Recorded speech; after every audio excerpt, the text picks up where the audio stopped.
Let's talk about the high conflict couple for a little bit. As a couple, you're both blamed for the conflict. Shame on you both. You guys both need to learn to get along.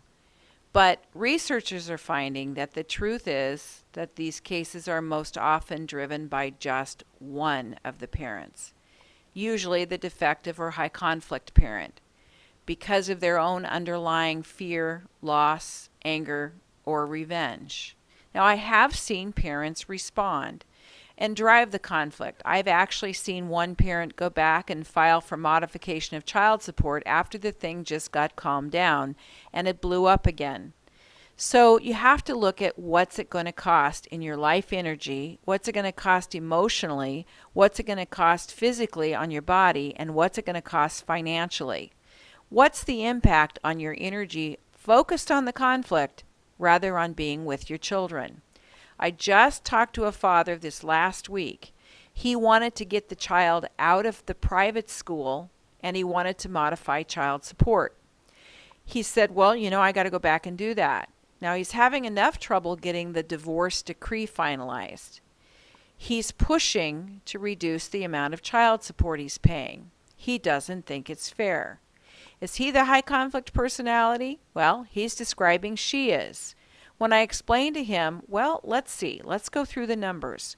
What's it going to cost you to fight over whether the child should be or should stay in the preschool slash private school that he'll eventually go through? He's in pre-kindergarten now, which means another 12 to 13 years. What's that going to cost for you to fight that? Well, you don't have an attorney, so it won't cost as much as it would if you had an attorney, but it will cost you a lot of life energy. It will also cost you in terms of her lack of trust for you. She will not appreciate the fact that originally you guys agreed, they agreed to put the child in the preschool. Both of them agreed. Now he's run out of money and he wants to put them in a private school. Mom's not going to be happy about that, she already told me.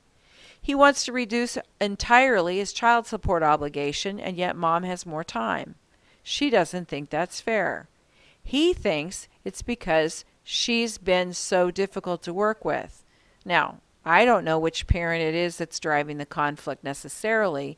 The goal is to get through to one of those parents and get them to say, gosh, what's this worth? Why am I doing this? What's this going to cost me? And as long as I'm focused on this stuff, what is it going to do to my relationship with my child when I'm not focusing on them?